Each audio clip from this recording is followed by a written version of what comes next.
Friends నమస్తే. నేను మీ బత్తిని శ్రీనివాస్. ఇది పిల్లల వీడియోకి కొనసాగింపు వీడియో. సో ఫ్రెండ్స్, మనం ఒక మేధావి ఒక మాట అన్నాడు. మన భారతదేశంలో ఎడ్యుకేషన్ సిస్టమ్ లేదు, ఎగ్జామినేషన్ సిస్టమే ఉంది అని. ఇది చాలా పెద్ద మాట. దీన్ని అర్థం చేసుకోవాలంటే దీని లోతులు చాలా ఉన్నాయి.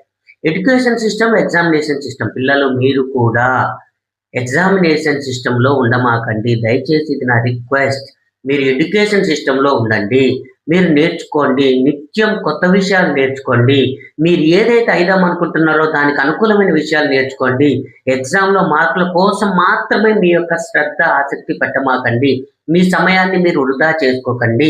మీరు ఉన్నత శిఖరాలకు ఎదగాలి అని అంటే ఈ ఎగ్జామ్‌లో మార్కులు మీకు ఎందుకు ఉపయోగపడవు.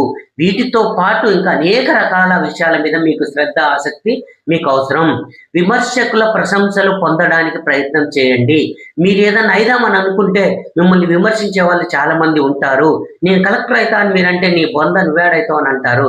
నేను క్రికెటర్ అయితా అంటే నువ్వేడైతావు అని అంటారు. నేను స్పోర్ట్స్ మ్యాన్ అయితా అంటే నువ్వేడైతావు అని అంటారు. ఆఖరికి నువ్వు ఏదైతానన్నా నిన్ను విమర్శించే వాళ్ళు ఉంటారు. మరి ఈ విమర్శల్ని మీరు పాజిటివ్‌గా తీసుకోండి. వాళ్ళ యొక్క ప్రశంసలు పొందడానికి మీ యొక్క శక్తిని, మీ యొక్క యుక్తిని వాడండి. మీ తెలివిని వాడండి. నిత్యం నేర్చుకోండి. కొత్త విషయాలు నేర్చుకోండి. ఈ ప్రపంచం ఎటుపోతుంది? ప్రస్తుతం ఏఐ యుగం, ఇప్పుడు 5G యుగం. నెక్స్ట్ ఇంకా ఎటు మారబోతున్నాం? ఇంకా ఎలా రాబోతున్నాయి?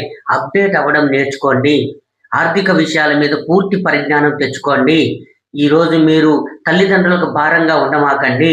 తల్లిదండ్రులని ఉన్నత శిఖరాలకి తీసుకుపోవాల్సిన బాధ్యత మీదే.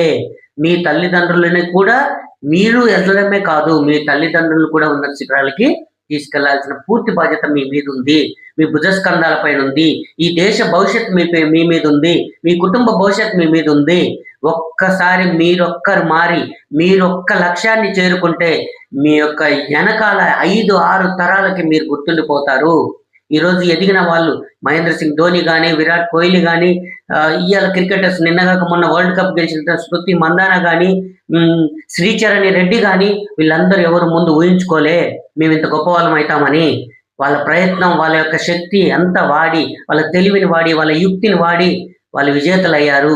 మీరు కూడా అలా విజేతలు కావాలని మనస్ఫూర్తిగా కోరుకుంటున్నా. మన గ్రూప్స్ లో ఒక కప్చు బండి అబ్బాయి కలెక్టర్ అయ్యాడు. ఒక మున్సిపాలిటీలో పనిచేసే వాళ్ళ అమ్మాయి డిఎస్పీ అయింది. ఇదంతా కూడా మీరు గమనించుకోవాలని తెలియజేస్తూ థ్యాంక్ యూ వెరీ మచ్.